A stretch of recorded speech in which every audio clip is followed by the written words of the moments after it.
We just go to the session. If we want. Good evening, everybody. I'm going to call to order the council meeting for Wednesday, August 6th. Could we please have a moment of silence and then the Pledge of Allegiance?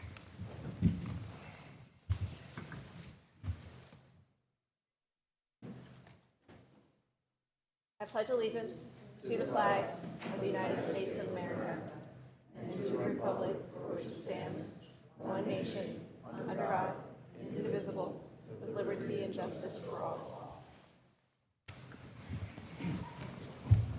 Madam Secretary, could I please have a roll call? Natalie Colson. Here. Dira Robinson. Here. Dustin Queenan. Here. William McCoy. Here. Jasmine Griffin. Here. Rashad Bates. Here. Rebecca Smith. Here. Is there a motion to approve the minutes from our previous meeting? So moved. Second. All in favor? Aye. We had an executive session this evening on personnel and litigation. Vice President Bates, do you have any announcements this evening? Yes. Theater Horizon. Theater Horizon residency, education, artistic development. Throughout 25 and 26 season, Theater Horizon will support the work of one Norristown-based artist in any creative field. To apply, please go to theaterhorizon.org. Yes, I'd just like to take a moment to speak a little bit about that. Please hear me in this moment, as a council person, but also as the executive director of Theater Horizon. We have a residency program, an artist residency program that runs annually. This is our third year.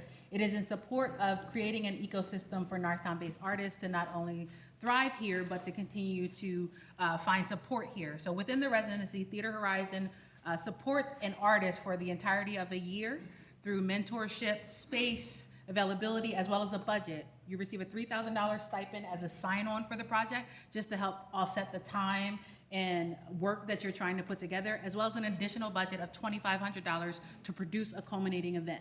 So we've had two significant culminating events. One was a live art show where that artist sold out, and most recently, our resident artist who was with us this past year wrote, recorded, and released an entire album. This year, it is now fully streamable, and they were able to perform that at subsequent venues, as well as create an entire show around the release and production of that album. As an artist myself, it is important that people invest in you, and it is important that you have the time and the space to do this kind of work. I would encourage you to apply. This is something that, as my role at Theater Horizon, I've advocated for and put into work, but it can only stay if people apply.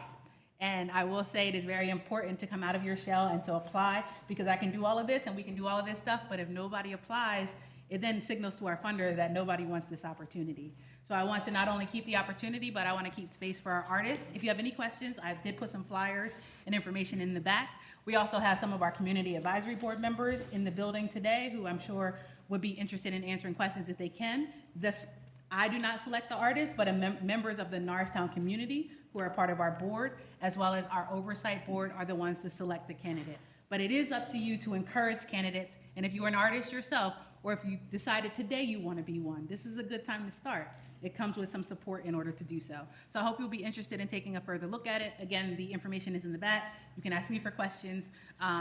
It's also here on the website, and just to name, the applications do close on August 12th. So time is of the essence. Thank you so much. Thank you. Norristown Area School District has a back-to-school bash. It's a free event for all NASD families. That's going to be Thursday, August 7th from 1 to 4 at the Musselman Learning Center. And Pennsylvania American Water Clinic will be tomorrow as well on Thursday, August 7th from 5 to 7 at Greg Scott's district office at 1019 West Main Street. And that is all for the announcements. Council, does anybody else have any additional announcements? All right, next up we have response to questions asked during public comment during our last meeting. Mr. Leitner. Thank you, Council President and Council. So last week, or last council meeting, we had quite a few questions. The first one was from Mr. James Water.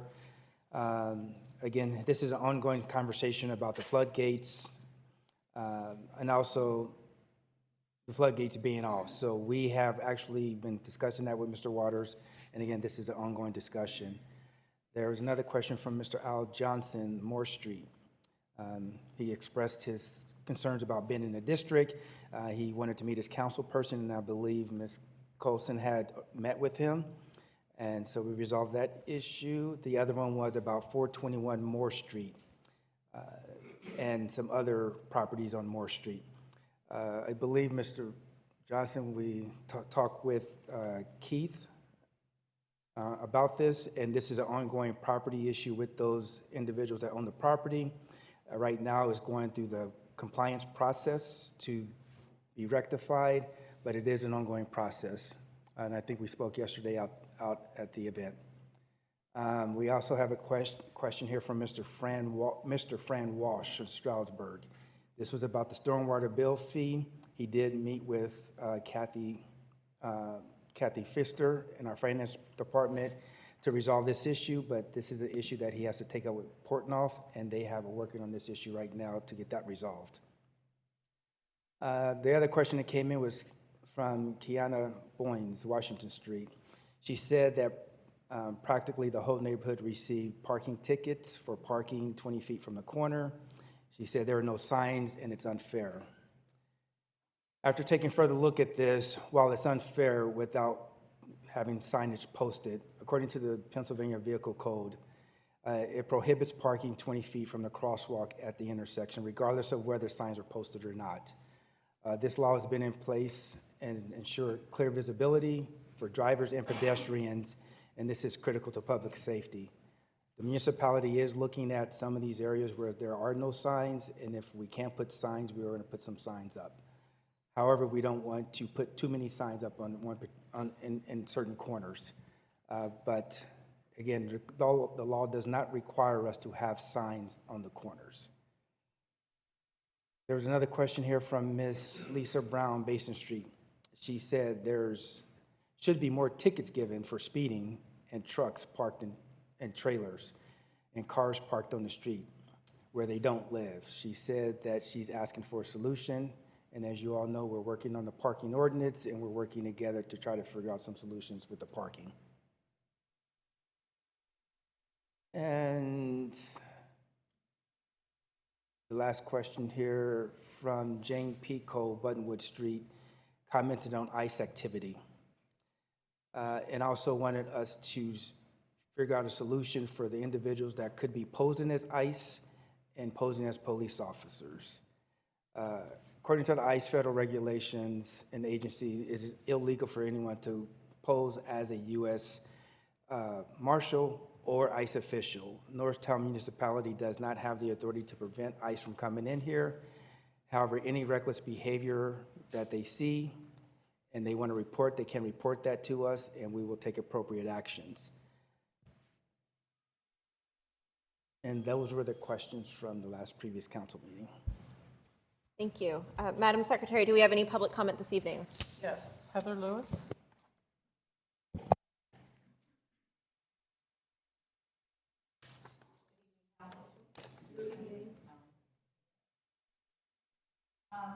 Falls Avenue. Oh, there we go. Thanks, Kev. So I'm going to take a quick second to add a announcement. Our own Councilman Tustin Group is having his 3rd annual Comic-Con this weekend out in Oaks, and so I want to make sure that everybody knows that the only one that I know, the Black-owned and Black-operated Comic-Con, is going to be Friday through Sunday this weekend out in Oaks. So if you guys can get out there, support Tustin. I will be at the door checking tickets. But I'm here tonight just to have a comment about the resolution to spend $45,000 on a Christmas tree. I think it's an excessive amount of money, but also too, I'm curious how a Christmas tree on the corner adds to the quality of life for Norristown residents. How does it bring people into Norristown? I don't know that I travel to any other community to go look at their Christmas trees. People travel to other communities to look at Christmas lights in neighborhoods and things like that. I'm not sure how the $45,000 Christmas tree is really going to benefit the residents of Norristown. And I say that on the heels of just a conversation that I had, was informed yesterday as the organizer for the 11th or 12th annual Trunk or Treat here in Norristown, which within the last 5 years, the municipality of Norristown has become a partner. We have historically had this event for the community of Norristown, for the residents, for the children, for their safety. Partnered with Norristown. We've had the Sheriff's Department, we've had the Police Department, Fire Department, full support of the municipality. And I was just informed yesterday that the municipality will no longer be partnering with the organization to host Trunk or Treat this year. So again, $45,000 for a Christmas tree, and now the municipality of Norristown will not be partnering with the Reuniting Family Bail Fund to host Trunk or Treat this year. And we've had longtime supporters, Amin Ra, the Rotary of Norristown, Amazon, the list goes on and on and on. And once Tracy came on board, we got together. Not only did we increase the number of trunks that we had out there, we started having boothers, we've started having activities and other resources that are coming out. The last year prior to the municipality coming on board as a partner, we had like 500 kids come through. Last year, we had over 750 families, 50 children, 50 adults, 750 people came through Trunk or Treat last year. So when we're talking about investing $45,000 on a Christmas tree that you cannot count, quantify, or even put a dollar amount to, and you want to pull back from an activity that brings over 750 people out. And I'm going to tell you this, they come from other communities to come to our trunk or treat. We're the only trunk or treat that happens on Halloween, and people come from other communities to check us out. So.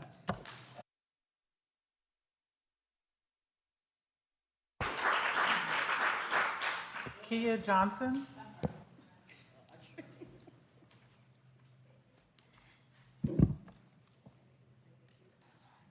I'm sorry, not to interrupt your time. I just wanted to name for the trunk or treat. That's newer news to me, but I just wanted to say thank you for all the effort that has gone in with the trunk or treat. It has been something that my organization has also had the ability to partner with. It is also, just to name out loud, I don't take my son trick or treating outside of the trunk or treat because it ain't my thing, but a condensed opportunity to do so is appreciated. Be interested to hear more and talk to you, but I do want to just name, I think the trunk or treat has been an exceptional event and has been a light to this community. So thank you for your work.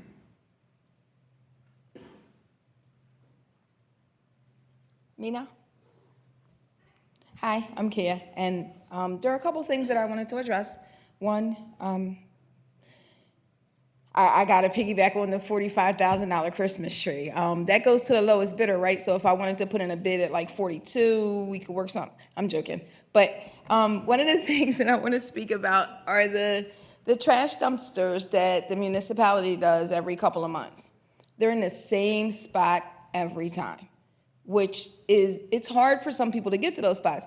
It may be a couple of blocks, but if you're trying to get rid of a lot of trash, this is the opportunity to do that, it's hard for people to get it a couple blocks away. So I suggest maybe moving where they're located each time, which would give people in different areas an opportunity to get their trash to the dumpsters. Like right now, I think one is on Buttonwood and Elm maybe. If I live at Buttonwood and Elm, that's great for me.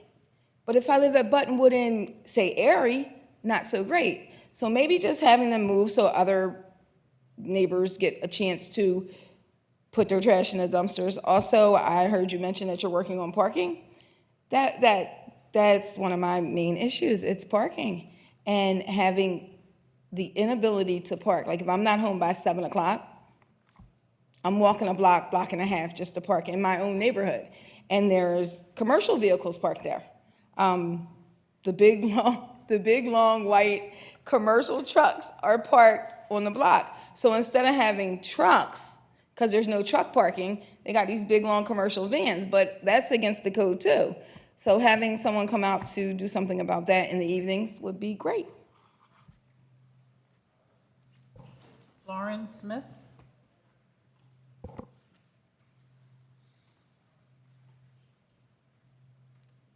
Hello, everybody.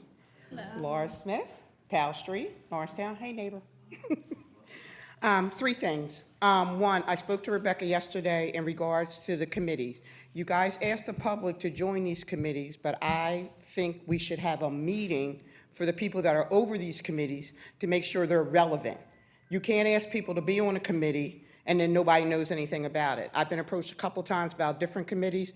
I couldn't tell them who was the lead. I couldn't tell them what day they meet. I can't tell them anything about it. But if you're pushing for us to be on the committee, we need to have like an overall, and like I said, I spoke to Rebecca, somehow, if we have it once a month, have a meeting and have people come out, and then that way they can hear what committee they might want to be on. But again, you can't have all these committees and people know nothing about them. Secondly, this is probably before most of your time, except for Rebecca and Dustin might have been on the end. Speed bumps. You purchased them, you paid for them, and I have this conversation with other people. My parents on Basin Street were one of the people that came down. They were elderly. They came down here. And I asked you guys what we needed to do. You said it was some kind of form they needed to fill out, and I said, whatever it is, give it to me. I know the people on the block.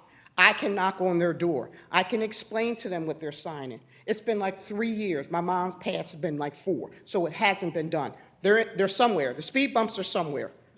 I know they were approved. They're somewhere. When are we going to get to resolve? It's the 600 block and the 500 block of Basin Street. I don't care about nobody else. If anybody else wants them, that's their own concern. I'm just concerned about my parents' block. I go down there and I sit down there, and when I say these people are driving like 100 miles an hour, I would be scared to trip on a sidewalk while they're coming, because I'm probably not going to make it.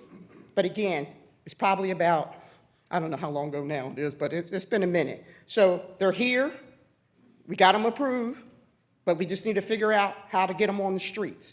And like I said, I want Basin Street to be the priority. Maybe other people might want their block to be a priority, but I want my parents' block to be a priority. If I need to walk with y'all, I'll walk with y'all. And the third thing is block parties. I'm not understanding why there's a big deal about having block parties. We had a pandemic, we had nothing. Now people are asking to have a block party. We need to figure it out. And I don't want nobody to dictate to me where my block that should be blocked off at. Like if you're coming to me and telling me I need to block off Laura Street, who's going to knock on those people's door? And when I ask for Tustin Street, who's telling the people on Laura Street that their block is being, not me, because that's not what I asked for. And I don't want the people to think that I asked for that. So we need to figure that out. Block parties are something to get people out. They don't have to be all day, but they could be a couple hours. Let them get out. And the last thing, before my time, 24, back to school giveaway at the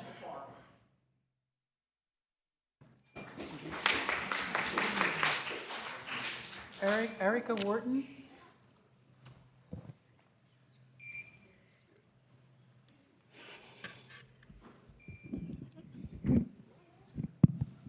Since Kia had 1 minute and 10 seconds remaining, I would like to add it on to my prayer.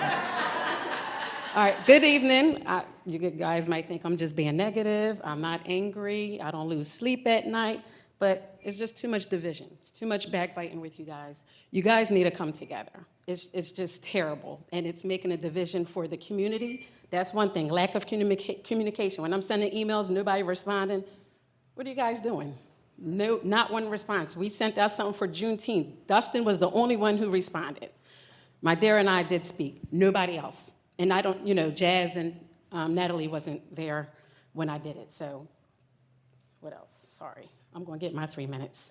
I don't see a lot of you guys out in the community.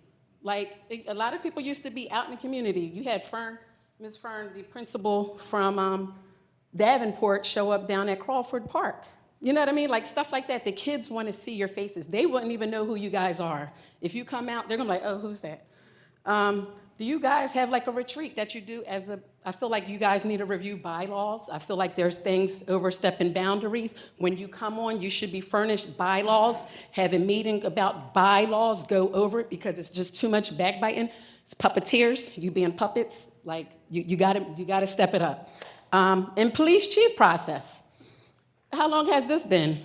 I heard, how many votes do you guys need to add it to the agenda for tonight? Because we're still waiting.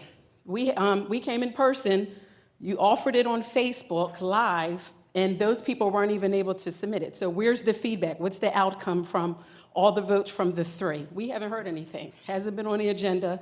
And we know who's for our community and who's not. Like, I don't even see you out there, Leitner, and you should be. And last thing, I have an unpaid invoice from Norristown, and who do I send it to? You? Okay. I will be emailing it to you. Like I said, I don't want to be the angry black female, because I'm not. I don't lose sleep. I just speak up. I don't let nobody dictate.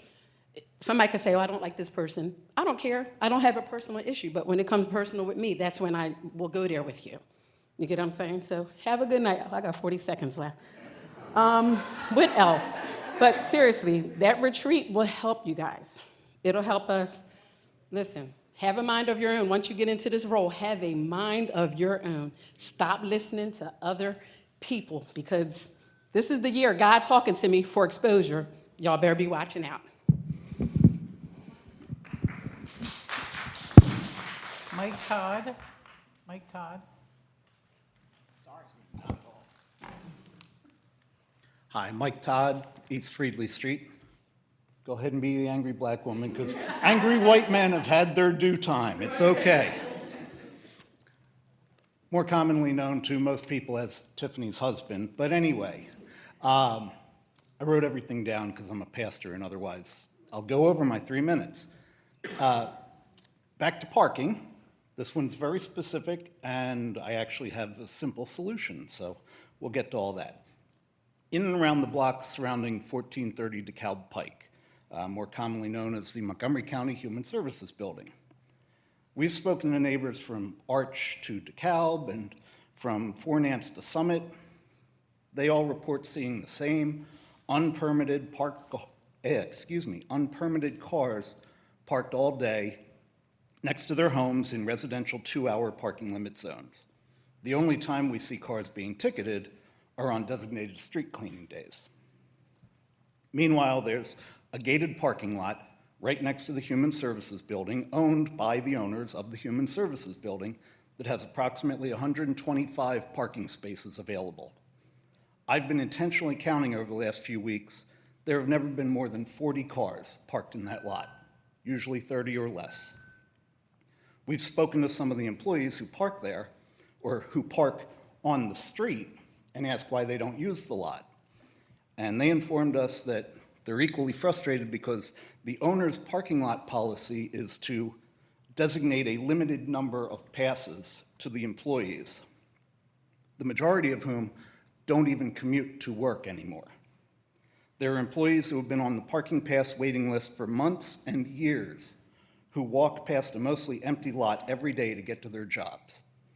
I'm asking council to advocate on behalf of Norristown residents, and by default, the employees, most of whom are county employees, by asking the building's management group to distribute parking passes to any employee who requests one, and allow the lot to be used on a first-come, first-served basis. It seems like a very simple solution. So, since it specifically relates to District 3, even though I think he has it, I'll email Mr. Queenan, and he can follow up and see what the progress is on that. Thank you. Tiffany Todd.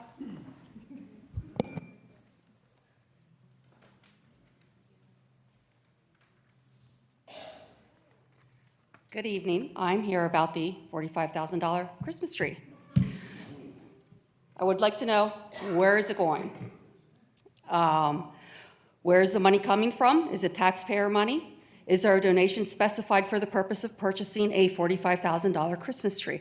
I'm not against it. I just want to know where the money's coming from, because we have better ways to utilize $45,000. $45,000 equals just over $21 an hour, which is a position that could be filled in the borough for, say, parking enforcement. It could be used as a class or a course to teach people in Norristown how to legally open a business and navigate all of the borough codes, ordinances, and red tape, etc. It could be used as seed money to small local nonprofits that work within Norristown for quality of life and/or beautification improvements. I threw this out there to the community because I love hearing from the community. And within an hour, some of the responses that I had back about a $45,000 Christmas tree in Norristown is, that sounds like a lot for a Christmas tree. Could we get some local businesses to sponsor it? There could be a plaque listing the sponsors. Fantastic idea. Plant a tree and decorate yearly with pictures and show a pictorial history of Norristown. What a beautiful display and story that would make. I wonder if they could get a tree donated and then have a community event where residents bring an ornament to hang on the tree. Got it done in 1:30. Joseph Austin.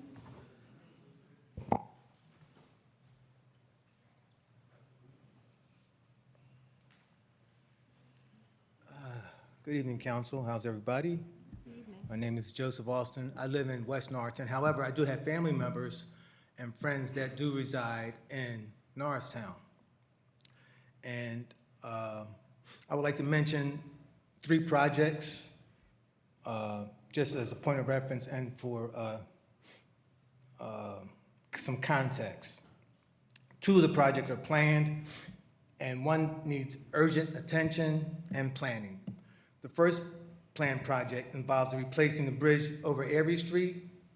That carries Avery Street over Markley Street and over the SEPTA Railroad and Stony Creek in Norristown.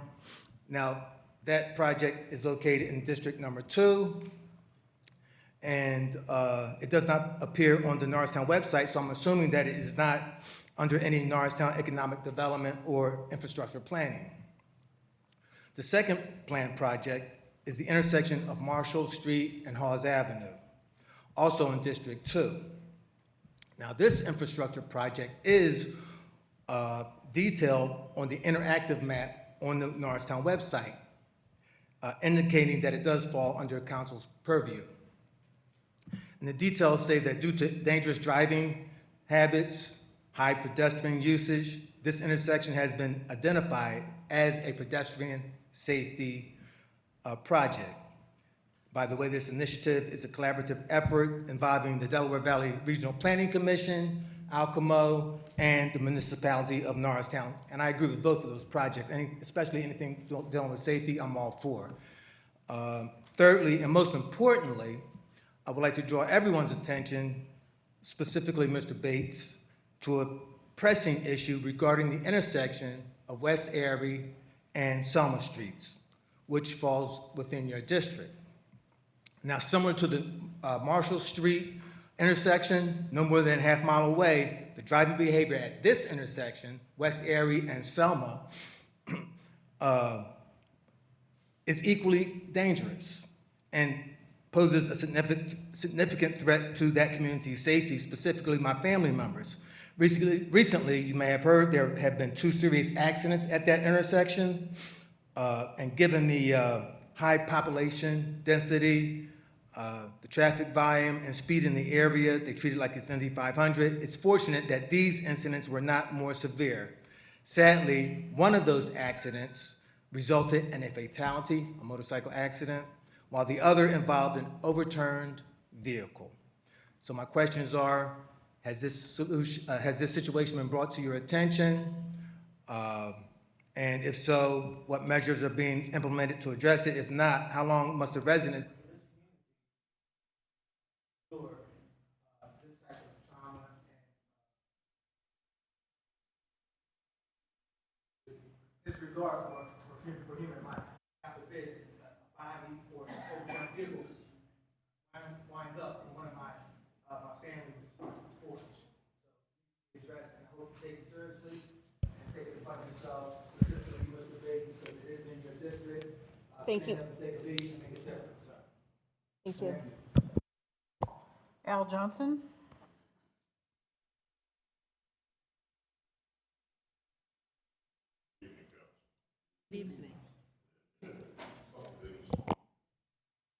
Like Resolution 25-62, I'm sorry. Which one is it here? Resolution 25-63 needs to be voted down. That's the $45,000 for a Christmas tree. It's just unacceptable, as you see, to your constituents. Secondly, parking. I guess this will go out to the police department. I ride through Norristown and I see a lot of parking overnight on the curb, residential curbs. I even seen on the 400 block of Oak Street, a truck booted on the curb. Now, if you're going to boot it, you might as well tow it. Get it out of the way. There is an ordinance, or there was an ordinance in Norristown. If your vehicle is over 25 feet long, it should not be parked in the residential area. Look that up. I want to thank Councilwoman Colson for stepping up and coming out and handling the issues that I had brought to her as far as the issues on the 400 block of Moore Street. Now, I know the code is like the military, hurry up and wait, because you're going to send citations out, and then it's got to go to the judge. You get another 30 days or whatever from the judge. So you look at this plight for months at a time. Maybe you guys should think about revamping the way you do that.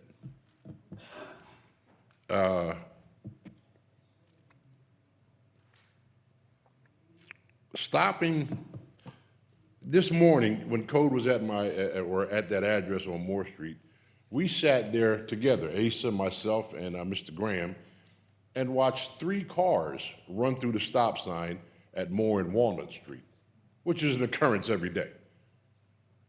Violet and Moore Street, Walnut and Moore Street. It's like, you know, what the hell? Let me just keep on going. You got kids who catch the bus there from elementary up to high school. So, Ms. Colson, I think that's another issue you should look at. But all in all, I just, you know, I wanted to thank you for stepping up to the plate as you did. Appreciate that. And ask council to scrap that $45,000 Christmas tree. Those funds can go elsewhere. Thank you, Mr.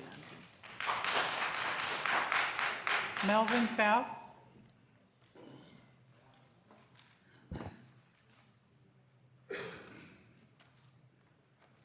Good afternoon, Council. I must first thank you for the Theater Horizon. That was my niece, Nia Green. That was the artist of this year, so it was a wonderful program. But more pressing matters, that was my cousin a couple speakers ago talking about the accident on West Erie and Selma, July 20th. This dead man lay in the street for over 5 hours. I'm 30 feet away. I mean, from here to the back right there, off my porch. And I'm watching this dead body stay there. And I'm saying, you know what? I've been here 30 years. And I get the same runaround all the time. Who controls Erie Street? Folks coming up Selma, they have a stop sign, but the folks coming up Erie Street is like a raceway. And I'm sure you guys have been on that roadway many times, and you see that. I mean, they hit Hamilton, boom, it's straight up. This guy didn't have a chance. He did not have a chance at all. Traumatized me and my wife. And I'm thinking, okay, council, who does this belong to? Does this roadway, does Erie Street, does it belong to the borough of Norristown, or is it PennDOT? What do we need to do to have a light, a stop sign, or speed bumps to put in the middle of that street? Kids are starting to get ready to come back to school, and I'm noticing that a lot of kids now are starting to come across Selma and Erie. Do we need a kid to die before there's going to be action taken? And you guys can just go to the police comms. You can tell, you know how many accidents that have been on that street and in that intersection. So I'm just asking you guys to please do something so nobody else will get killed. Thank you for your time. Thank you, sir. Thank you. Shantae Maharis. Good evening, honorable council members. I own a property in Norristown on Stanford Street. My name is Shanti Maharaj, and I'm a successful applicant in the owner-occupied rehabilitation program in Norristown. I'm here to appeal to you because I object to 3 terms in the contract, one of it being the 10-year lien that's placed on the homeowner's property if for the contract amount, which is about $40,000. And I'm 70 years old, and if that lien is put on my property, I'd be 81 years old when the lien is still existing. I don't think that lien was meant for people like me because I've been residing in my home for 10 years already. I think the goal of the lien is to prevent abuses by investors to come and take advantage of the funds and then flip the property or something like that.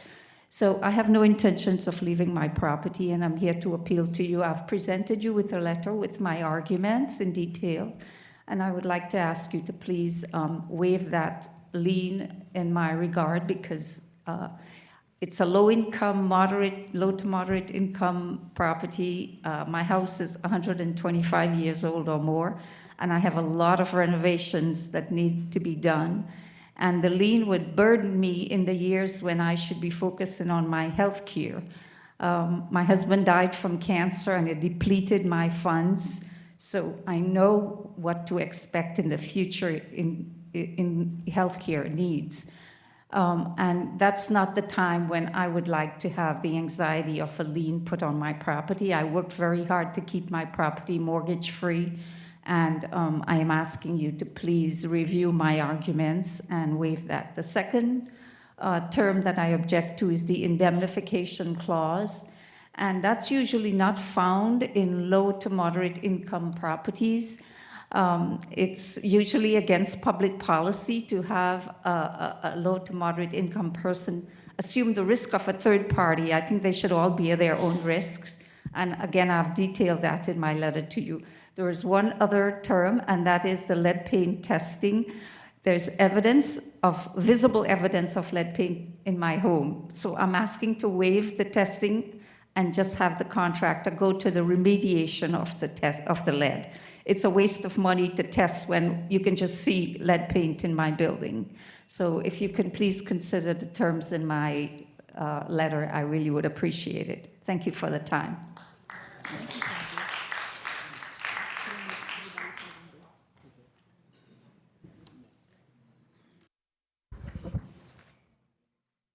Thank you. We have two presentations this evening. First, we have a GIS presentation from Pennoni.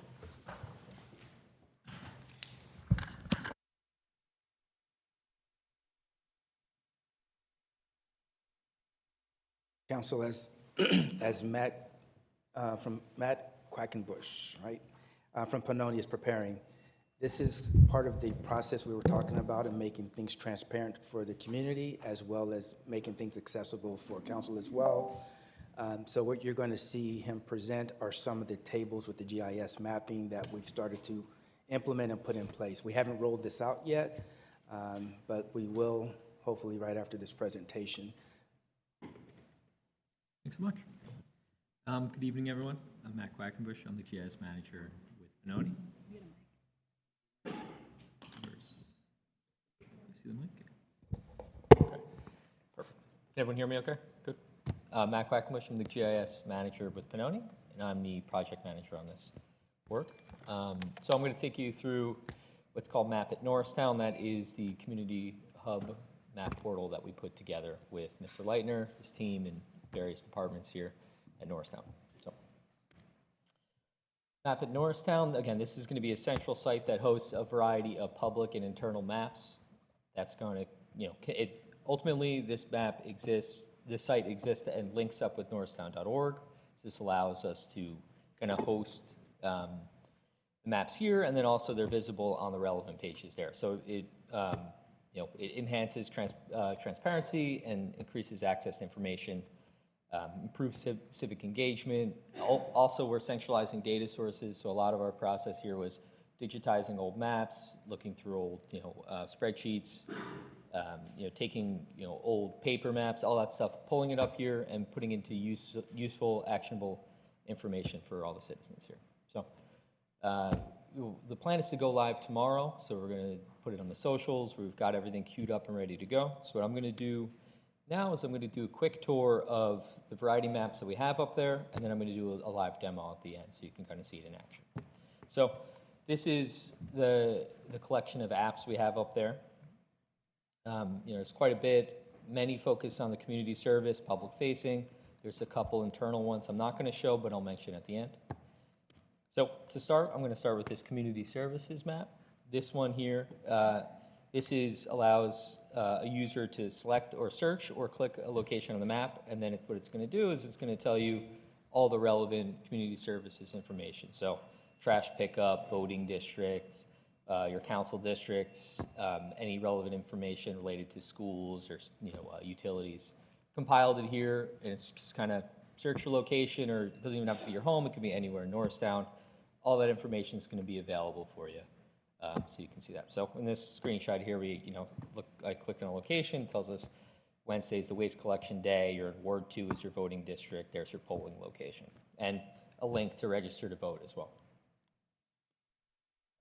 Next one I'm going to show here, we have snow maintenance. Again, we pulled this data in, we visualized it. So again, in the effort of transparency, we were able to pull this out of an old map, put this on here so that we understand all the different snow maintenance routes, color-coded here. Again, all these maps are interactive, so you can turn layers on and off. You can zoom to your neighborhood, maybe your family's neighborhood, whatever it may be. It's all user-friendly. Next one here is street sweeping. Again, same logic, find a location, and then on the left side, it's going to tell you, the dates and times for street sweeping. So, again, you'll click on it, you'll get the sweeping schedule. Same thing here with trash pickup. Again, we have all the trash routes, and then the trash zones color coded. So again, zoom into your area or just click on it. You'll be able to see what day your trash is. Likewise with parking, we took the old parking ordinances and we put them up here and digitized them, went through, and then in this case, if you click on a feature, it'll explain to you, that for that segment, it'll kind of classify it and say, the parking rules for that particular area. The community facilities, this has on the left side, if you can read it, if not, it's just a list of the different locations ranging from fire stations, libraries, the police stations, schools, trails, parks, crossing guide locations, all that here for someone who's interested in all those community resources. Public transit, we pulled this one out. We tied in a lot of the SEPTA data, so you have real-time SEPTA map here. So if you click on any one of these stations, you can link out to the SEPTA site, and it'll tell you a real-time map here. And again, it's mapping in all these locations and connection points to bring people to Norristown. Next one here, this is the Keep Norristown Beautiful map. This allows for the adopt a spot, parks and roadways. That's what the points and lines on the map are here. And then it's a little button in the top right corner, but it actually has a link for people if they're interested in registering or sponsoring. That's also, an access point for them to join. We put this together. This is the Norristown Ambassadors. This is the clean and safe streets locations within Norristown here. We also updated the FEMA flood zone map. So right here, this is all the FEMA data overlaid on top of the Norristown here, and then all the different classifications and the legend on the left there. So I know we had a series of older FEMA maps. These would, in theory, replace them on the site. This is the zoning map here. So this is, again, this has been managed by planning over time, and this is, just part of where we're hosting all these community maps. The zoning map is just another one we'll be managing. This is the properties under review map. So this is your zoning hearing board, design review board, and planning commission upcoming properties under review, and then we actually have the grayed out ones are the ones in the past. So it has a historical record related to all this. Again, we collaborated with planning on these. Same thing with this one. This is a public economic development projects map. All these points on the map represent projects on the left side there. And then you can see along the top, we have, the variety of projects by mixed use, public infrastructure, commercial, residential, et cetera, constantly being updated by planning. This public website. This one's in development. This is the capital improvement projects dashboard we're putting together. You'll see it kind of has a little bit have a different look than the other ones. It has basically live data running through it, and then you could see, you know, different charts and graphs. Again, this one's in development, but it's a little bit more interactive, and I just wanted to give a preview because we're looking to roll this one out as well. So we have a couple additional maps. I haven't shown the Public Works map and the fire map and the tax status map. They are not public maps. They are, you know, contain sensitive information like pre-plans or utilities information, but those are workspaces that we've been working with those different departments on as well.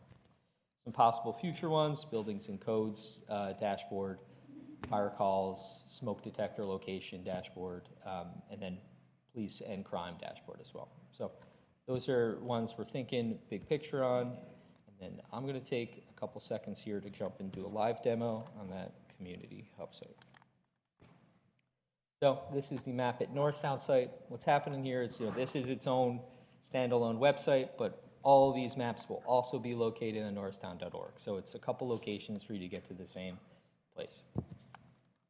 I'm going to click on the service areas map here. And you'll see our maps also have kind of built-in training that if someone's never used a map like this before, we have a lot of text and tips on how you can access things that show up for every user when they log on. In this case, if I want to just you know, click on location, it'll automatically tell you the council district, so council district 4. District court, it'll tell you all the locations. Your waste collection day, your voting district, etc. And then we're going to be, you know, we have the public works maps. Again, as a preview here, click on a segment. It'll tell you when the street sweeping is, and then we also have, you know, we have the ability for users even to turn on imagery. There's some other interactive tools built into here. So you can kind of change and kind of control your own adventure here. So, you know, and then I'll show on the community facilities one as well here. So you can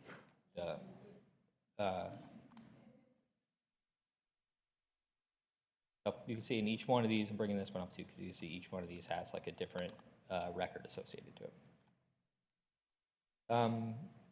Yeah, I can show other ones if there's anyone's particularly interested in, or if there are any questions. Council, any questions? Sure thing. I know that this is still under review, and we have kind of shared it, and they're still going a little back and forth with it, but this is basically, we took all the written current rules and basically translated them into map form. So each one of these, if you click a segment, it'll tell you parking prohibited during certain hours, and then we have, you know, different sides of the street. So north side, you'll see a side here is north and south, and then it'll tell you the times that is prohibited.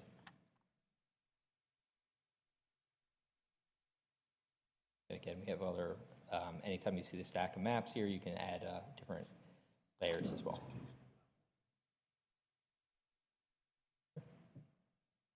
Any other questions?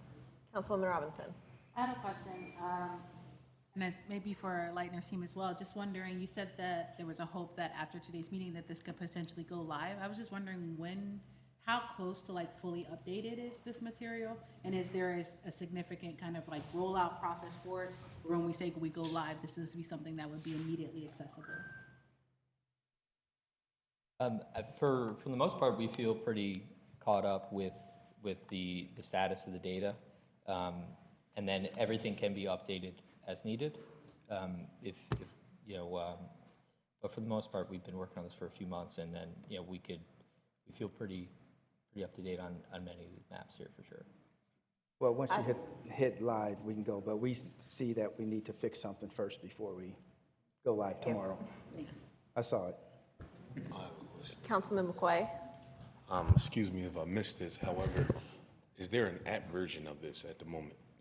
Good point. These are all mobile friendly, so you can access these on your device, and they'll reorient. And so if you were to go on the norristown.org and then open go to that URL, they're going to reorient to fit your phone or your mobile device. Yeah. And I think I missed that. How would people access? They would go to norristown.org and then what? What would be the steps?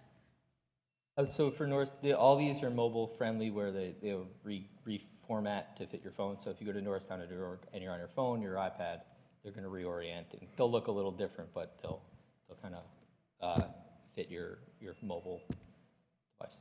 So these would be maps that live on the website, or by engaging or clicking, are you then opening up another site? I'm just trying to understand how these maps live with the current website. Sure. Yeah, I'll open up the zoning map as a good example. So this is we're on norristown.org, and the zoning map here. This is embedded on here. So this is the interactive map. These are all the interactive maps I've been showing. They're going to live on here. So there's still the authoritative sources living on norristown.org. But all the map updates, everything we're kind of doing under the hood as we make changes, it's just going to be automatically synced up here. They'll be embedded on the pages themselves. Exactly. And when I say it's mobile friendly, as you access this on your mobile device, it will reorient and look a little different. And if there is, let's just say there's an error or information that is incorrect, is it something where the public is able? I know we've been doing a lot about feedback or click it and fix it or things that you see. I'm just wondering, how is feedback received for any changes that might be noticed? We could enter, if interested, we could put a kind of feedback form built into it. We have as pop-ups on a lot of these maps on an email address on where to send it to, but we could have more traditional of a, click here if you see an error or omission, then report it, and then we can address those as they come in. An option. We'll have a link on there, then that way to go to the see, click, fix, and then that way we're still tracking everything. Okay, I just wanted to make sure that those things are working together, and this was not excluded from that process. Yes, and see, click, fix is one of the links on the portal here. So, again, that would, same thing, that would kind of be part of this whole kind of overall mapping. This is not a question, just as a fair share. My eyes are not doing the same, so the text was really hard when you were going through your first presentation. But I'd love the opportunity, if I could see the presentation, just to see how those screenshots were playing together. I wasn't able to really pull it in context in the moment because I wasn't able to read it. So that may just be me personally, but if possible, if you could share that slide, I'd love to. For sure. Will do. Thank you. I think it makes things a lot easier to find a lot of information really quickly. I know that I could envision myself going to use it for specific data. I don't have to go to one website to find a polling location, another to find my trash day, that everything's in one place. So I appreciate that. Yeah, thank you. Thanks for the opportunity. Thank you. Next up, we have the presentation on the Hometown Heroes program in Norristown. Kevin, a minute to set up. Device. Yeah. Well, that's Kevin setting up. I'm glad that our veterans are here. This has been something that has been requested since I got here in reference to the Hometown Hero Banner Program. So we can say we're officially ready to go live. So what you have before you presented here, this is talking about the Hometown Hero Program. In essence, we're working with a third party. The banners will be 24 by 48. As what you see there is how the banner will look. There we go. Gives the actual name, where they served, what era they served, and of course their name at the bottom. Again, those are all the details about the program, but let me tell you about who we're working with. It's a third party, and the way the process works is, I'm going to skip around a little bit, Kevin, so if you can go up to the application, or down to the application. Okay.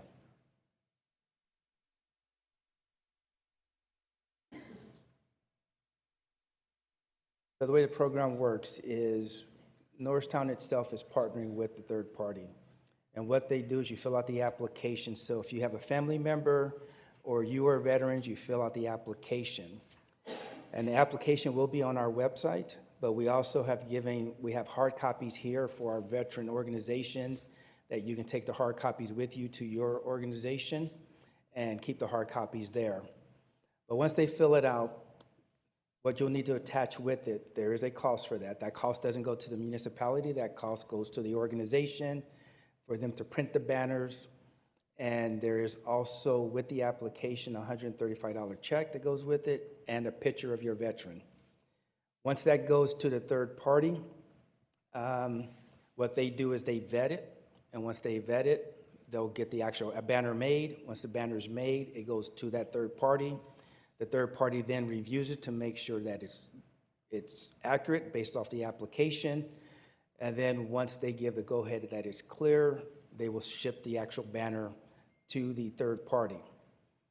Once the third party has it, our intent is to have the veterans, the Hometown Hero program from May through November. So we have set locations where they're going to be. We have approximately 116 poll locations at this point in time. And as you can see there, those are locations going to be on DeKalb Street. It will be on Main Street. I can't read all that. DeKalb, Main, Markley, and on the west end, West Marshall. So those are the locations right now. I know that sometimes we look at the polls. We're in the process of getting the polls revamped. The polls will be painted. The polls will actually have new brackets placed on them.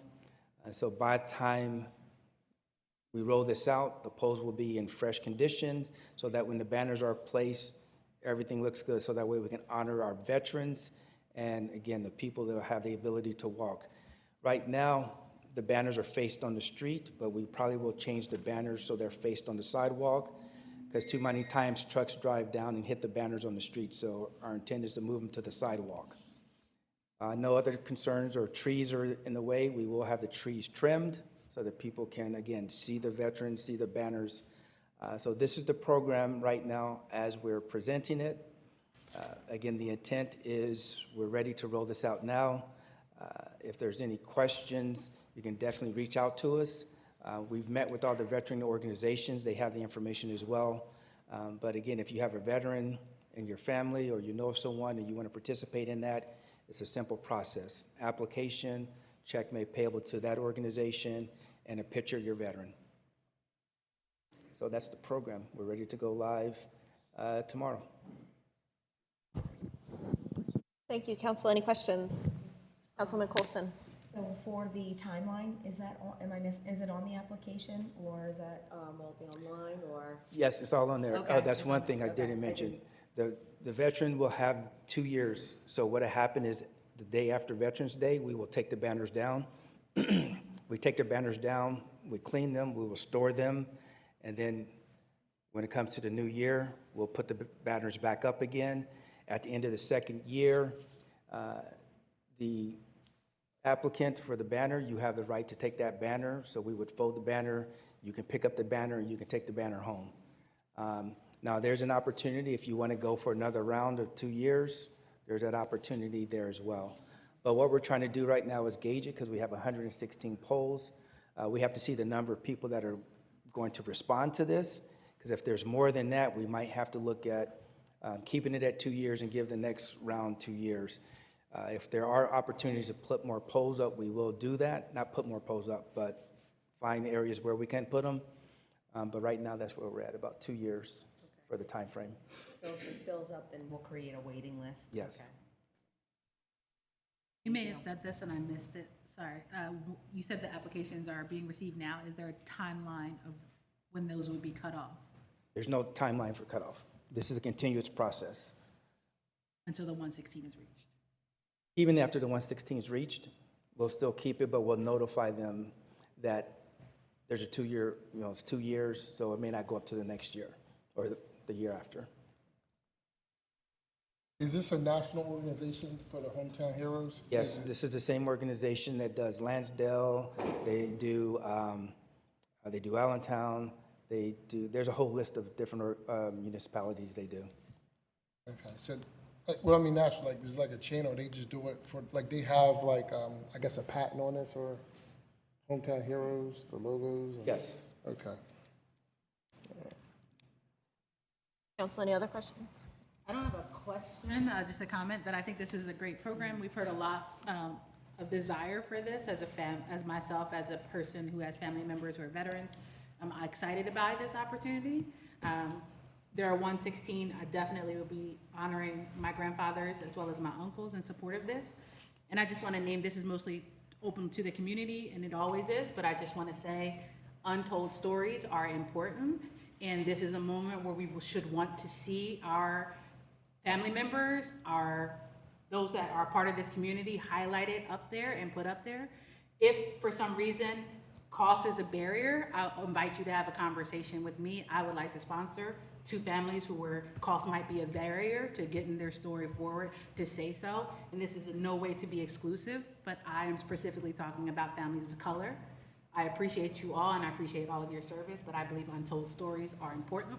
And I will have my people up there. I hope that you will as well. And if you need help, write me, call me, let's talk.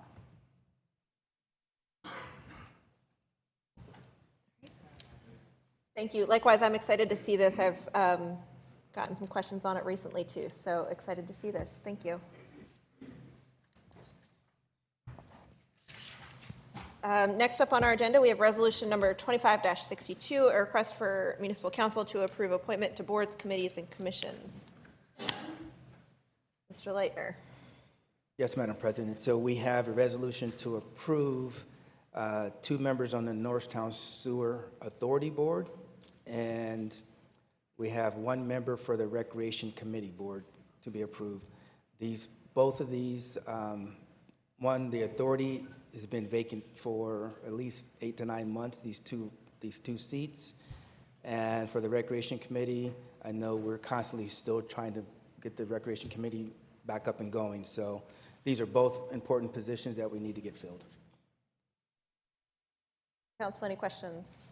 Council, I don't have particularly a question, but I would like to ask for you to consider tabling this vote today on these specific seats. I do believe that these seats are important, and I value those who have applied and want to serve on them. I have some further questions about that, and just to make sure that we are doing the best that we can to serve, I would like for us to table this discussion. This is just my request of you. No, you can do what you think is best fit, but I would ask that you make a motion to table these particular appointments for tonight until further discussion. So that was a motion? Second. Second. Okay, I heard a motion and a second to table these for tonight. Madam Secretary, could I have a roll call? Natalie Colson. Aye. Vera Robinson. Aye. Dustin Queenan. Aye. Liam McCoy. Jasmine Griffin. Rashad Bates. Rebecca Smith. Aye. The ayes have it. We'll come back, but want to thank the people who are interested in serving on those committees. Resolution number 25-63. The request for council to approve a Christmas tree purchase not to exceed $45,000. Thank you, Madam President, and council and public. I know everyone's been asking and concerned about this $45,000 Christmas tree. So I want to bring this resolution. This is not about a holiday tree. This is about an investment in Norristown identity and the economy and the community itself. Each year, the municipality has spent over an average of $500 per Christmas tree for the last 20 years. This is not counting, this is not counting lights, this is not counting ornaments. So we're proposing a smarter, a long-term solution and another alternative. And this is to speak of who we are. It's also an opportunity to bring the community together, where other municipalities have done this decades ago, where they have gone to an artificial tree. So this is not a real tree. This is an artificial tree that comes fully lit. It comes with all the ornaments, and the lifetime expectancy of this tree is from 15 to 20 years if properly maintained. A centrally located, well-lit Christmas tree this year is proposed to be at the band show.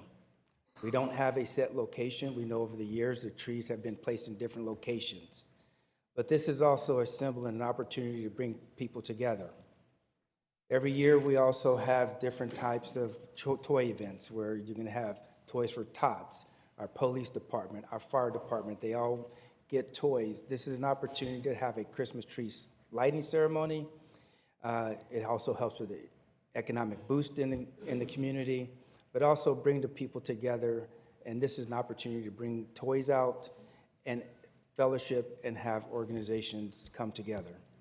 The return on the investment, again, as I stated, we spent on average $500 per year on a Christmas tree, on average. The tree that we're proposing is a 30-foot tree. And council, I've given you the ROI that you have in front of you, but I'll go over some of that. Additional costs that are overlooked when we talk about a real tree, anywhere from $300 to $500 every year, depending on weather, depending on damage. We talk about the disposal fee if we have a real tree. We talk about environmental costs, landfill waste, the carbon footprint. So when you talk about over the last 20 years, the estimated cost could be roughly $20,000. So when we invest in a permanent tree of $45,000, this is a one-time investment. Again, the lifespan of this tree is 15 to 20 years. When you annualize the cost, 15 years for this $45,000 tree is $3,000 a year. If you do 20 years, it's $2,250 a year. So when we compare the spending of a $25,000 over 20 years for a smaller, disposable, not permanent tree compared to a 15-year or 20-year, depending on how well we maintain it, this is a more economical cost. When you talk about return on your investment. So for us, from the administration standpoint, where we're looking at trying to find a long-term solution, we're trying to find a cost-effective way, but also find a way to bring the community together around a central located spot. Now for us, again, we're just looking at opportunities to cut costs, but again, give us a long-term investment. So that's what we're presenting to you. Again, looking for alternatives. Council, any questions? I have a question. Councilman McCoy. I'm honestly opposed to purchasing a $45,000 tree. And I say that in the same essence as one of the constituents mentioned that we could crowdfund and also include key stakeholders that could potentially contribute to this initiative. So that's something that I would like to explore before making a decision. I think if we were to pay another $500 over the span of this year, that would be okay for us to explore those options. Councilwoman Robinson. Not a question, but just a point of clarity for context. We spoke earlier today in regards to the tree, and I do want to name that I support or I appreciate the clarity from community members that are present today and what your stance is. I also have a hesitation in regards to this. I believe that investments are important. I am a little withdrawn to understand this particular investment. I was looking at the numbers, and if it's $2,500 annually, what I would like to think maybe administration could do is then pilot a program with a spend of $2,500, centralize an event that then makes it that there is a market for this investment. What it feels like is that there is no ground for this seed, that we are taking this thing in hopes that it'll make something happen, but it feels like it might have been better if we make something happen that can then justify such a large investment. So that is, we've talked about that. I just wanted to name that for open clarity. And I also name it in the hope that, like, when you think we think about these things, we probably think very similar to you. And so everything is not against us. I do think everyone is trying to work, and I think even the desire to try to find an investment is a desire to work in our favor. How that comes out might not always look the same, but I appreciate your context. I think that helps. And if it's any point of trust or help, just know I think we're thinking like you more than you think we are, and that we're sharing those and having those conversations as well. Well, in that case, since the public has spoken and some of us feel uncomfortable spending $45,000 on a tree, I would like to make a motion to table this to get more feedback from the community to see what we could do, crowdsource, or, as Madeira said, build something around it. So I'd like to make a motion to table this. I've heard a first and a second and a third. Madam Secretary, could I please have a roll call? Aye. Vera Robinson. Aye. Dustin Queenan. Aye. William McCoy. Jasmine Griffin. Aye. Rashad Bates. Aye. Rebecca Smith. Aye, the ayes have it. Looking forward to considering future ways or options there. Resolution number 25-64, the request for Municipal Council to authorize an agreement with PMT Consulting for parking management services in an amount not to exceed $50,000. Yes, Madam President and Council, and the public, as you know, parking is a major issue. We've been working on the parking ordinance and also working on, with the consultant on finding opportunities to help increase, not increase, but help with reducing some of the parking issues that we have. Some of the things that our current parking consultant has done, one, he's looked at, it's not one of those where we're going for a written plan, but he's actually hands-on. So what he has done is he's actually worked with camera companies, and we've actually installed cameras in the actual parking enforcement vehicles. And day one that those were installed, it resolved an incident where the parking enforcement agent was in an accident, and it showed that, again, it wasn't his fault. Also, he did a deep study on the coin versus card machine, and as you know, remember, they had ordered 10 kiosks, and those 10 kiosks were only card kiosks. But when we did the study, we saw that 80% of the people that used the machines actually used coins or dollars. So he was instrumental in stopping that shipment and working with the manufacturer to convert those at no cost to us and no restock fee or anything like that to change those 10 kiosks to card and coin and dollars and also the app. So he was instrumental in that. Also, he was instrumental in, and with that, we were looking at getting the LPRs, as was discussed before, in the budget. The original quote on that was $260,000. With his negotiations with the company, he saved us $70,000 and reduced that down to $190,000. The other thing we're talking about is safety for our parking enforcement officers. As you know, they do the boots. There's an alternative for a safer, more affordable way to, instead of putting boots on where we can, it's called the barnacles. He's actually worked out a deal with the company that they will give us a test trial of this for the next 90 days at no cost to us. When you look at the barnacles, they're $300 per month. They've agreed to give us 2 of them for 90-day trial period, again, at no cost. So these are some of the things that the current consultant has done for us. Those are the tangible things where he's cost savings. So we're asking to keep him on for a little bit longer until we finalize the parking ordinances and the parking study. Council, any questions? I have a question. Exactly, is this, like, what is the 50,000 going to? Maybe I'm not clear. Like, what is it actually paying for? Paying for the consultant. For how long? Or is it per project? No, it's billed on hours. So whenever his hours are up, that's when the time is up, that dollar amount is up. So is the current contract we have now is, I guess I'm trying to figure this out, because I guess when I was reading it, it was kind of vague to me. I wasn't really sure exactly what was going on. So is the $50,000 amendment to a contract, or is the contract ended, we're looking to extend it, or? Like The 50,000 is, okay. the 50,000 is to extend the contract. Okay. And he's paid on an hourly basis, so. So what we use, again, if we don't use the full 50, we don't use the full 50, but he's billed us based on hourly rate. And what projects are we anticipating we might use them that's coming up? It's on the parking kiosks, it's on the parking locations, it's on the parking ordinance. Everything dealing with parking, he's involved with.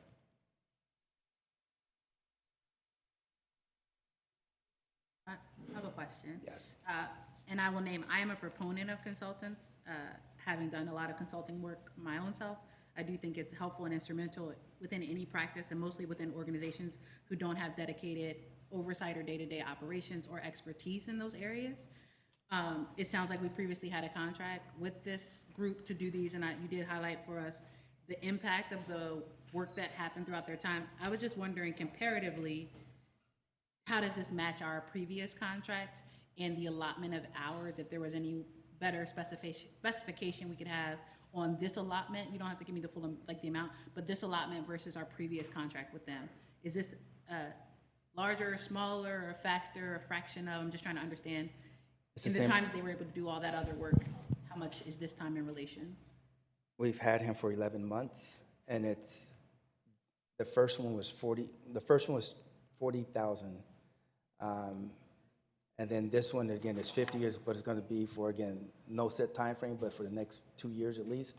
But again, it's based on hourly rate. So if we use it all, we don't. But when we need him, we'll call him. Mm-hmm. And you anticipate, based off what you've seen in the last contract round that you've done this, you anticipate that the amount of hours here are allotted in the installation and oversight of these upcoming things? Yes. You can offer any more clarity about like what helps you make that decision? I think it might be helpful. Based on we already have in the plan, we already know that we need the other 30 kiosks. We already know that that's already budgeted. We already know that he's already started working on that negotiation to get those in. Right? Based on the ordinance, we've already started that process. So he's pretty much already given us insight on that. So the next time he would be involved is when we have those next rounds of discussions. So he may or may not be in those, but if it becomes to a more detail, we may have him into those. But based off what we're looking at, we think that's sufficient for, again, if we need it for the next 2 years. But will we use the full amount? We may not. But it depends on how far we get into this. If there's other things we want to change in the ordinance or things like that, there could be more involvement with that. And was there a reason why there was a decided increase from our last contract into this one? I was just building a cushion just in case. Building in a. Yeah. Did you feel like in that last round of absorbing those costs that at any point you had to skirt the line with hours or go without insight? No. And I feel based off what we did last time with those number of hours, it should be sufficient enough to take us to the finish line. How much did you say you saved us again? I'm sorry. So the first one was $70,000 just on the kiosks themselves. And if you look at the barnacles, that's another $2,000 that he saved us. Those are just the tangibles. I have a question. So can you just tell us, what is the hourly rate? Because you said it's like by hours. What's the hourly rate? I'm sorry, I didn't bring it with me. I don't have it in front of me. You say you don't have it? I don't have it in front of me, no.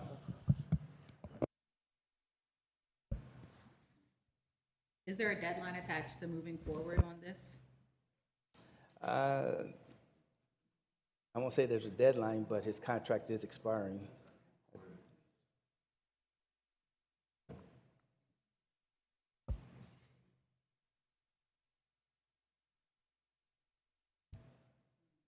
Council, is there any other questions?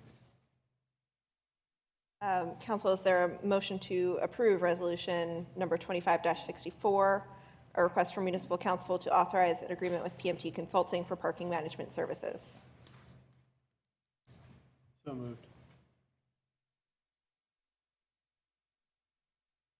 I'll second that. Madam Secretary, could I have a roll call? Natalie Colson. Adira Robinson. Aye. Justin Queenan. Aye. William McCoy. Aye. Jasmine Griffin. No. Rashad Bates. Aye. Rebecca Smith. Aye, the ayes have it. Resolution number 25-64 is approved.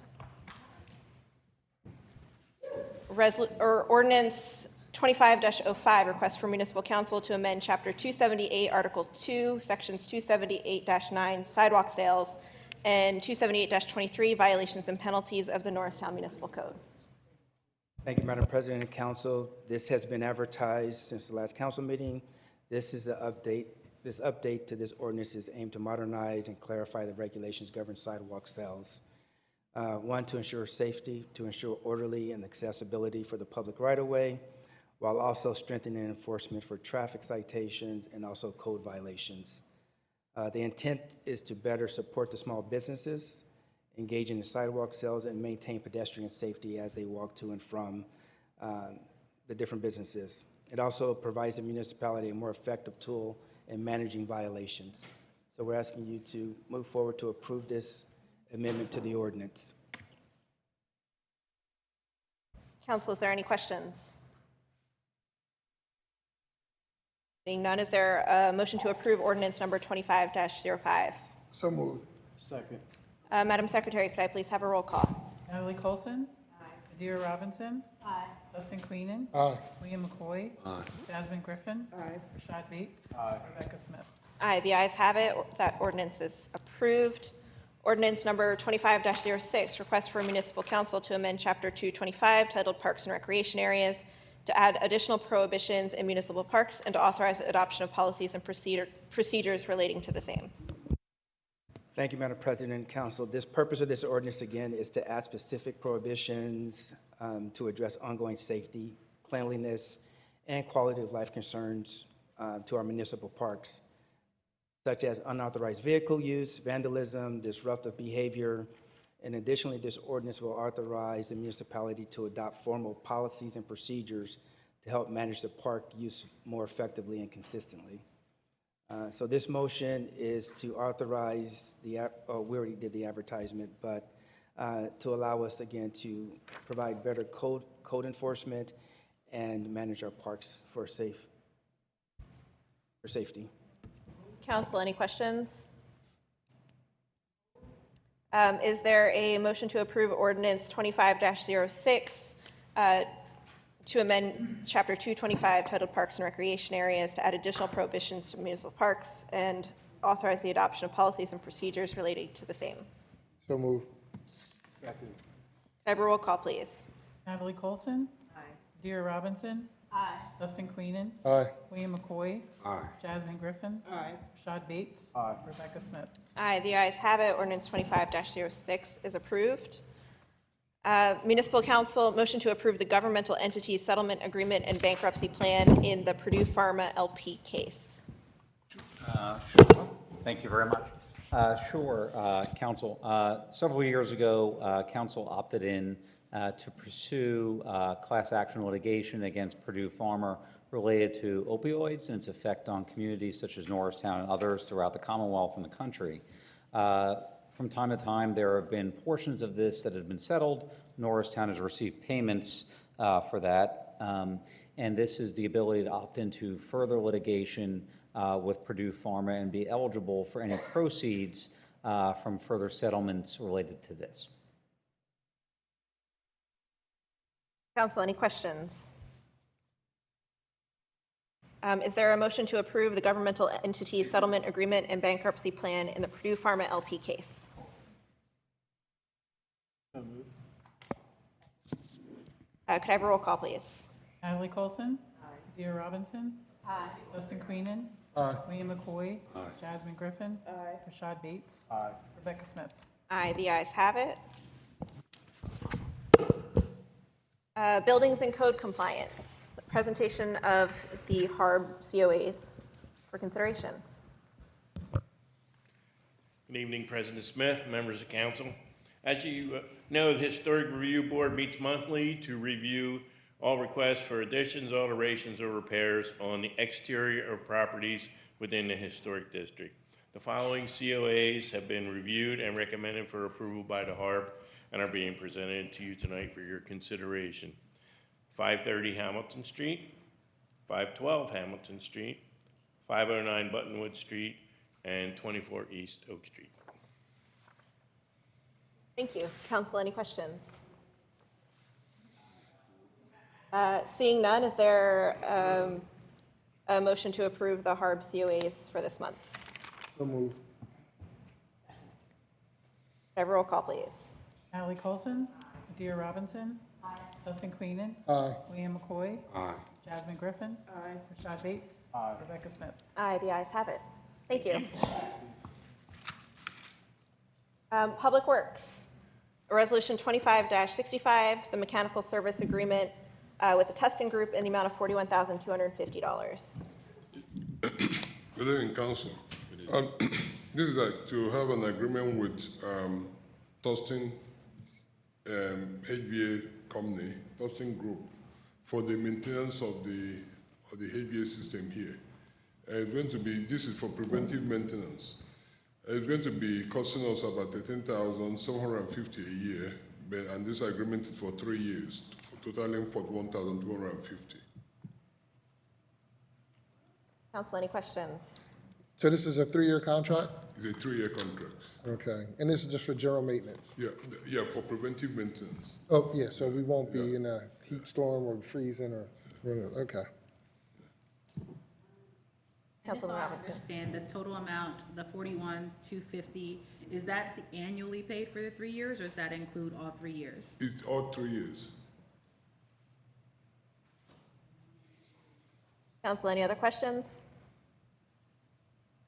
Seeing none, is there a motion to approve Resolution 25-65, mechanical service agreement with the Tustin Group in the amount of $41,250? So moved.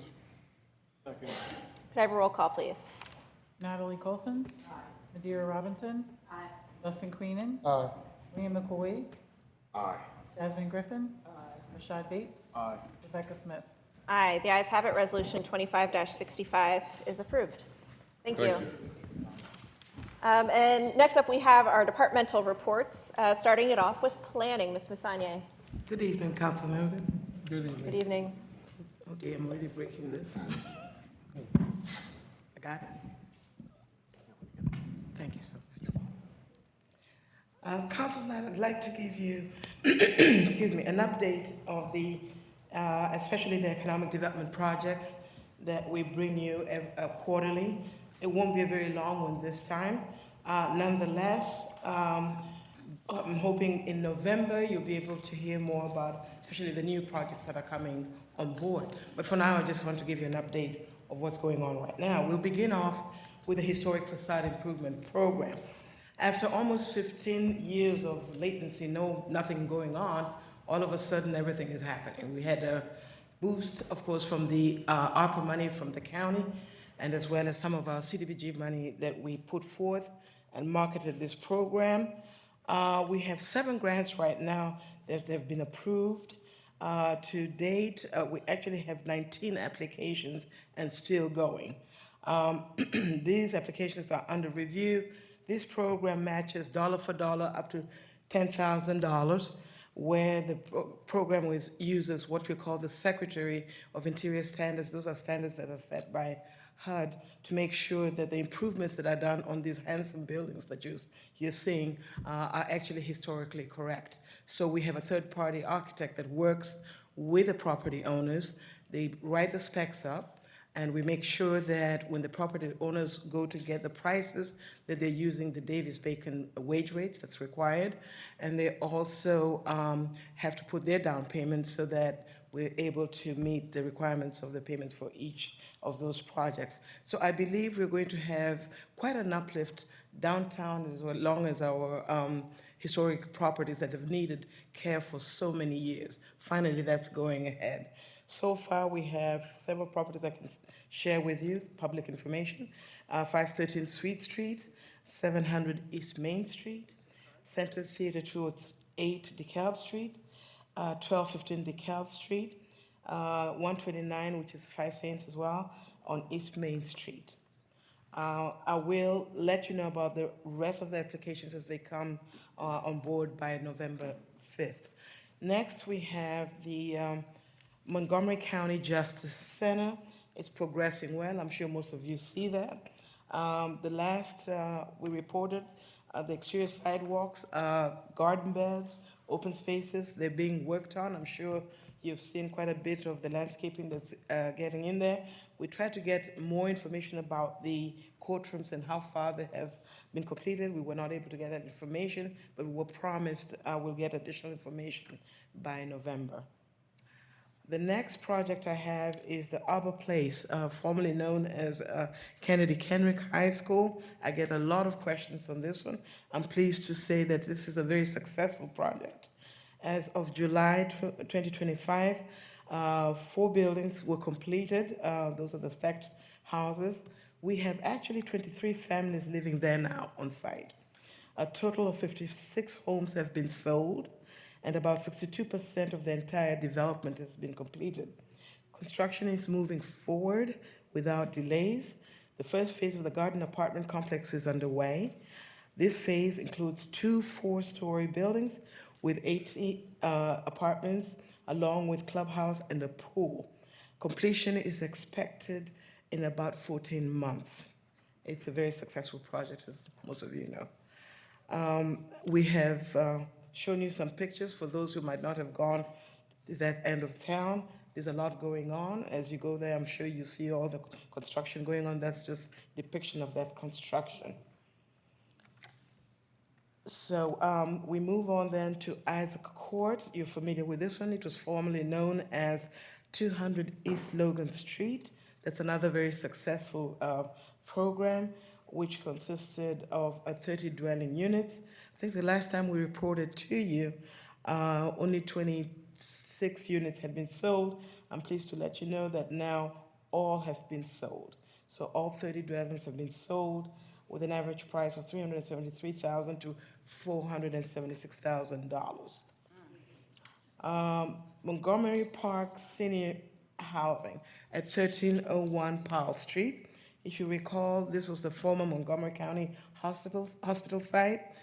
We had 2 buildings that was built in phase 1 and phase 2 for a total of about 90 units. There's a 3rd phase that is underway right now. It's up. And it should be completed by the fall. I do believe the developer will be coming back to council, hopefully before the end of the year. He will be seeking to do a 4th building since the demand for this senior housing is pretty high. So you will be getting him in front of you, asking for possibly for an amendment to the master plan that originally had only 3 buildings. So he'll have to come back to see if he can put a 4th building where the open space is. The next project I would like to touch on is the Housing Rehabilitation Program. An update is that we have, under the CDBG program, we have 2 housing homes that were completed December 2024, and 1 is currently under construction. In the DCD home program, we had 24 pre-applications, and 1 project has been completed and 5 are underway, and I'm sure we'll be getting more applications on that. With the first-time home buyers financial assistance program, believe it or not, we've not been able to really spend as much there, even though we offer $7,000 towards the down payment and closing costs. It so happens that a lot of people are opting to get the funding actually from the county that gives a much bigger piece, but it does not mean that we can't combine the 2 pieces. So we do encourage, if you do know of folk who will be eligible, they have to be income eligible, they can actually combine our $7,000 with whatever other community, let's say organization or the county would offer towards a down payment. We're pushing this especially for the projects that are coming on, like Arbor Place, but particularly also for the state hospital, where we want to make our residents also eligible to be able to buy some of those properties that are coming on board. So we're going to really push this hard, and we're going to look for additional funding so that we can get folks in those properties. The next project I'd like to speak of is Stinton Hall. That is the 18 units of condos that are right next to the gas station, not far from Logan Square, right across there, near Eisenhower. This particular developer, actually, this is his 4th development in the community. He does very well. This is at 1651 Markley Street. The demolition for this site has been completed. It used to be the old MRI building, if some of you remember that. That has been demolished, and he's going to put up the condominium building that you see right there in the pictures. Now, the interesting thing about this I'd like to share with council is that this is a developer who listened to council very carefully, in the sense that when council said, look, we're looking for home ownership, he didn't say, well, I do apartments and I'm done with that. He basically listened to it and he said, I think I can make this work. And that's what he did. I might as well tell you this. He kept on telling me, I need to build this because I've already have people who have already signed up for these condos. So he's actually going to try and deliver it as soon as possible. As we move on, we have 1020 Violet Street. If you recall, this is across from Skag Cartman. Come up really quickly. He's going to be completing the project this fall, even though it looks complete. He's actually selling this properties for $399,000 with a lease purchase of $2,000, and they're going fast. There's housing demand, as you all clearly know that. So this particular developer actually approached us today and is looking again to expand, not too much, not too far from this. He's going to incorporate additional homes since this has become very successful for him. So he's coming back to you, so you'll be hearing from him again. Okay. 1342 Markley Street. This is not too far from where I live, but anyway, I've been watching this vacant land for a long time. This is a gentleman who's been trying to do this train for the last, I think, 15 to 17 years, I think. He finally got there. So he should be breaking ground. We've had the pre-construction meeting, and he's breaking ground soon. So you will see that site in what we call infill development. So you'll be seeing that soon, meaning taxes are going to be coming to you. 902 Violet Street. This is the gentleman who came to you. Some of you do remember him. So far, he received the zoning approval on February 25th, and then he has now submitted his sketch plan. The municipality review letters from the engineers and the county are in, and when those comments came in, the developer is actually revising his, not entirely, but just to meet the requirements of the engineer and other reviewers. So he'll be coming on soon, but I just want to let you know that the project is moving forward. Elmwood Park Zoo. As we know, this is a big project again. It's going very well. Right now, we have the bridge that we are looking to get a permit actually from the DEP. Whatever was asked of the zoo gave the information. Our engineers reviewed it, and so now we're waiting for DEP to give that permit, and they'll proceed. But that's ongoing as well. The Trail Junction Center. I know you've been waiting for this for a long time. I was just told yesterday, the night out, that they're going to begin construction in September. I actually saw some activity there today, so I'm hopeful. But they did say they are going to break ground in September. And there is my presentation. If you have any questions, I'll be pleased to answer. Thank you. Thank you. Councilman McCoy, I think you said you had a question? Yes, yes. So I appreciate all of the new development and everything, but my ultimate question is, where are all of the kids going to go to school at? Like, I work inside of the educational system, and every class is like 30 to 1 student. 30 students to 1 teacher ratio inside of the high school, and it's problematic. Like, kids are stepping over each other, 15-minute wait to get inside of the cafeteria for lunch. So some kids are only having 5 minutes to eat. So I appreciate all of the new development, but where are the kids going to go to school at? That's a very valid question. If you notice, most of the developments actually are limited to 1 or 2 bedrooms. Majority of them are not anticipating children for now. They're first-time buyers. If you look at first-time homeowners, if you look at the previous developments I've spoken of, Arbor Heights, Arbor Knoll, if you look at the Luxor apartments up there, they're no kids. Some of the ones that are coming on board, like the 1028, probably will have kids, 1 or 2. It's a question that when the developer is proposing, they know how they're going to sell that product to the homeowners. A lot of the homeowners, what I've heard from the, let's say, Arbor Place, quite a number of them have not started families, or if they are, they're looking to see private. So the developers are clearly thinking about that as they market. My final question is, why do you think that question is typically bypassed by so many people in regards to like adding an additional school to this area here? I think that's critical. That's a critical discussion, and I think it's a discussion we should have with the school district. There's been some misinformation when I heard a rumor that, oh my goodness, the Arbor Place has changed its plan, and now they're going to be all this number of kids, and that is simply not true. When you look at actually most of the owners that are buying right now, they do not have children, or the ones are actually downsizing. They're coming in because they're selling the bigger homes and they're coming to move into a smaller home. And that's the market that developer is going after. And some of the development downtown, a lot of the rentals, they're going after the Gen Zs and millennials. They're not going after folk who are starting families.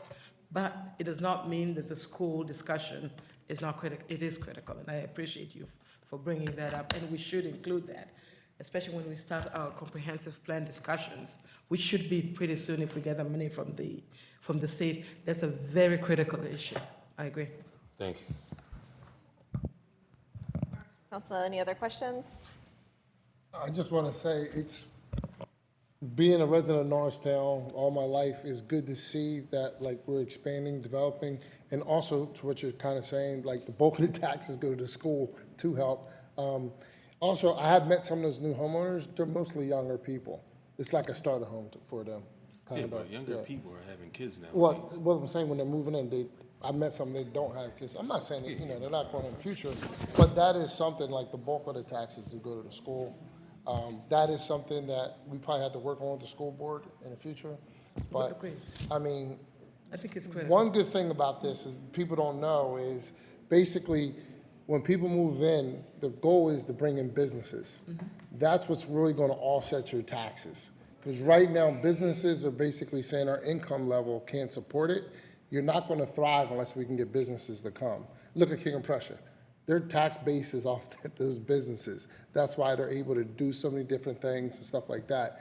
That is the goal of Norristown, is to bring in businesses. And once businesses come, hopefully it offsets taxes and we could do more. Yeah. Council, any other questions? Thank you. Appreciate you. I think. And last but not least, up next we have Parks and Recreation.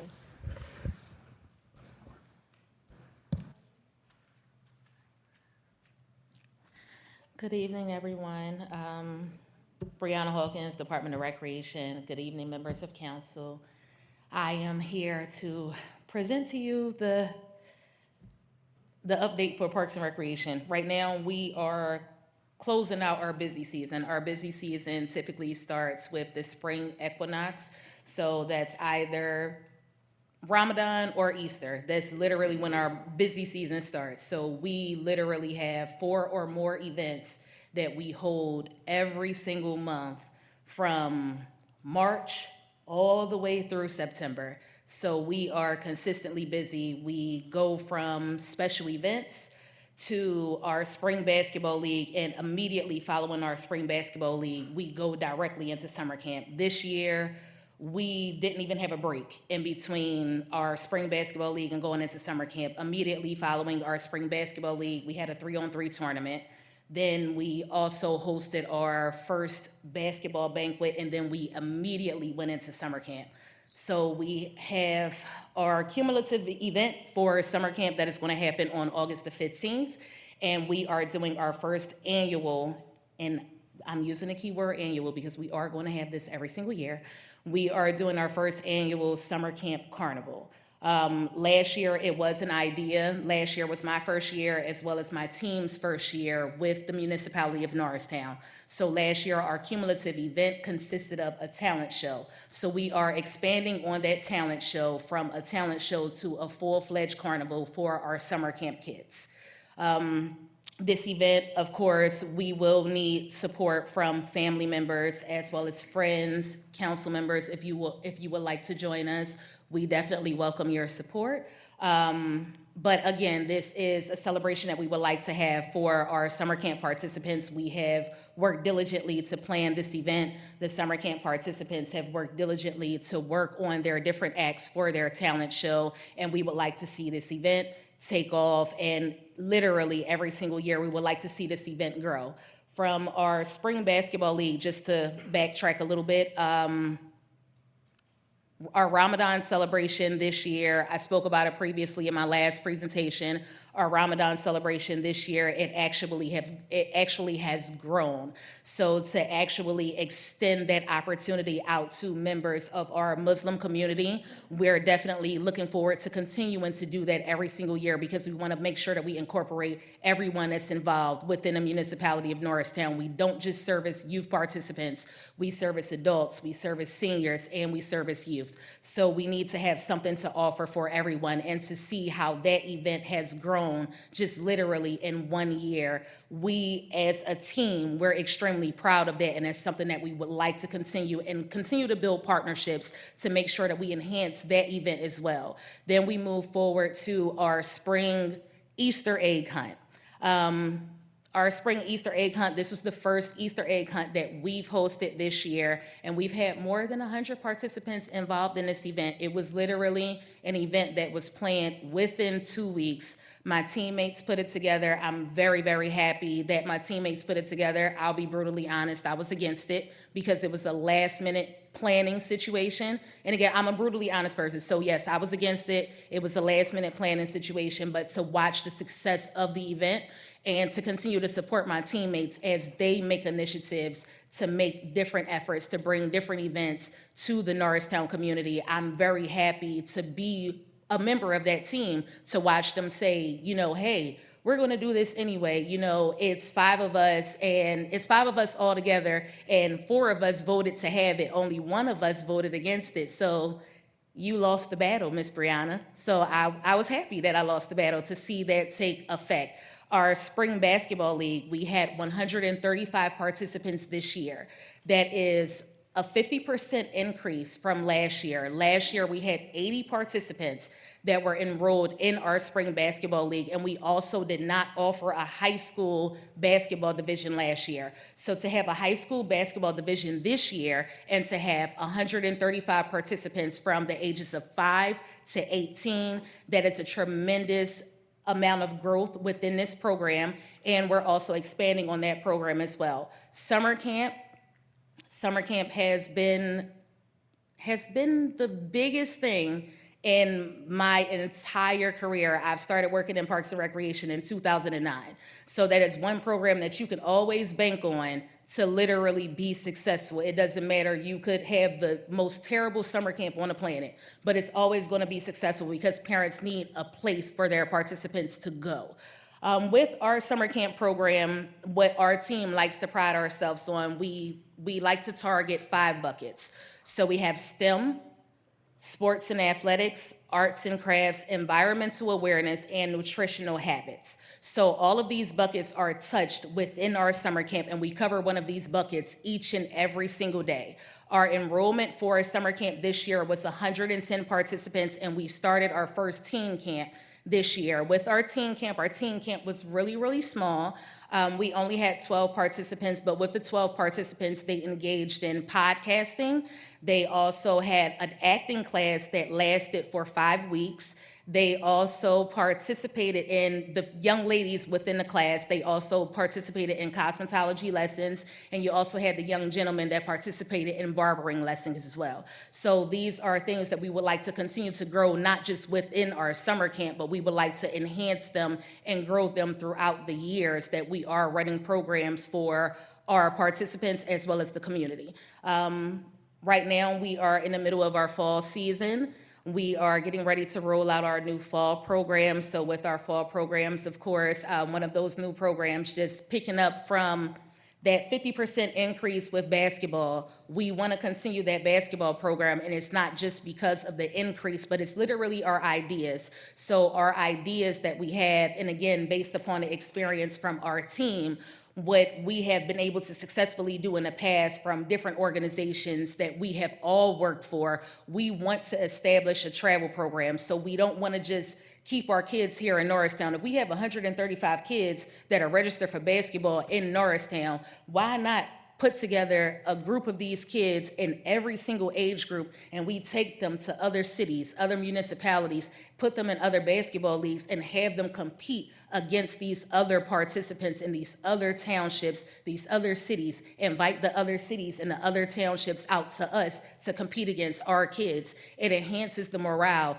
It enhances literally the capabilities. It builds it builds and it encourages the participants that are involved in these programs. A lot of families cannot afford AAU programs, and I also know that a lot of parents and a lot of families that can afford AAU programs, they turn a blind eye to recreational programs because they don't think that we can compete on that level, but that's not the case.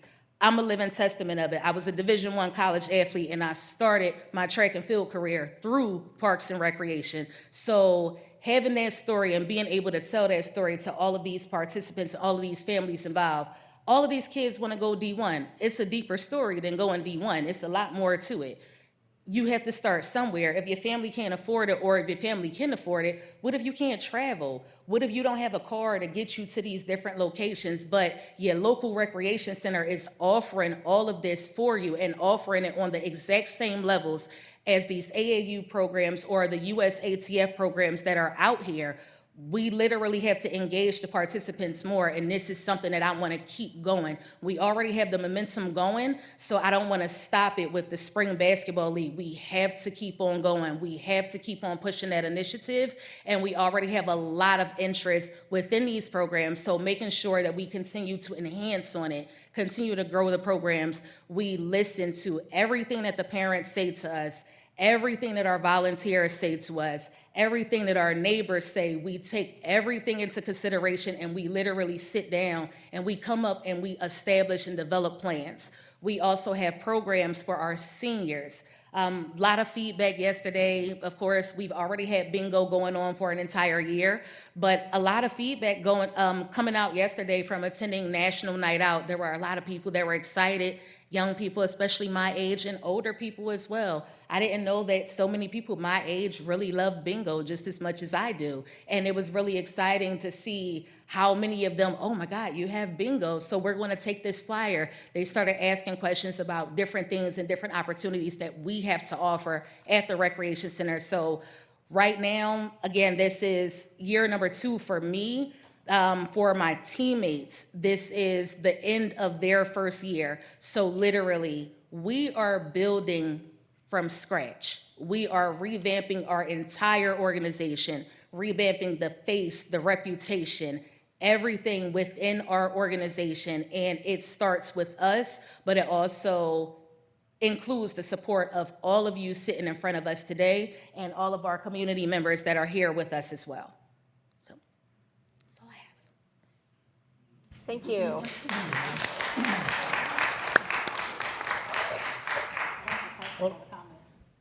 Okay, I was just about to say that I've heard so many good things about camp and basketball and all the great things you're doing, and bingo and line dancing last spring. So every time I hear somebody participate in your programs, I hear good things from them when I hear about it.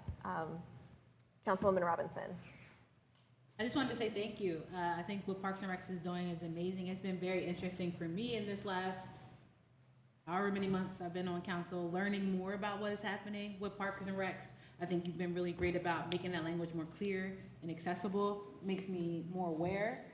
I've said this to you before in a setting like this, but just again, even with this conversation, you're, to me, dispelling 2 huge myths that linger over the Norristown community. One, that there's nothing for our kids to do. You're showing there are things, someone is putting something into place. You're not the only one, there are a couple others, but it's good to see that that is alive and well. And the other myth being that our parents aren't showing up, that they're not putting their kids in these programs, but you're increasing enrollment, you're increasing activities. 12 is, yes, maybe a small number for a first-year camp, but 12 teens to do something productive is life-saving in a community like this. So I just think that's really amazing. I'm happy to hear more about your success and want to understand how we can continue to support that growth and that effort. I just think our youth programming is utterly important, but also is the everyday programming. I know there's adults, there's seniors, there's cultural competency that goes in that with Ramadan and support. And so I just think that the work that's happening with Parks and Rec, it's really refreshing to hear such great success, and excited about what continued success can look like. And just cheers to you, cheers to your team. And that is no easy feat. Summers, program management, program oversight, it's intense. So thank you so much for all that you do. I'm sure that that comes with a lot of long hours and long days and endless weeks that feel pretty endless, but thank you so much for continuing to show up, and to you and to your team. And last thing I'll say is, you absolutely probably could have took credit for that team event that they pulled off despite you, but I honor your leadership in naming that it wasn't you, it was them, but they knocked it out the park, and so that just felt exciting to hear, and I thank you for that level of integrity. I just want to say one thing. I know everybody's ready to go. It's very important. When I grew up, I was in baseball, football, all these different activities that helped me develop new friendships. I learned a lot being around adults, believe it or not. Plus, working as a team, there's so many valuable lessons we do learn, so I appreciate that. You're creating memories people will never forget. Just want to say, bring more energy next time. That's a joke, everybody. I'm so glad for your energy. And I appreciate you. Thank you.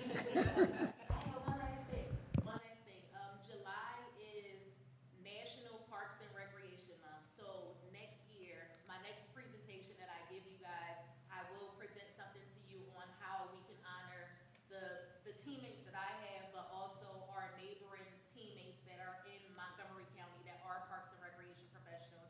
Again, July is National Parks and Recreation Month. We also have a day for camp counselors as well. So this is something that I would like to visit next year so that we can honor the professionals in Montgomery County as a whole, not the municipality of Norristown. Happy belated National Parks and Recreation Month. Council, any other questions? Is there a motion to adjourn? Motion. Second. All in favor? Aye. Aye. The ayes have it. The meeting is adjourned. Thank you, everyone.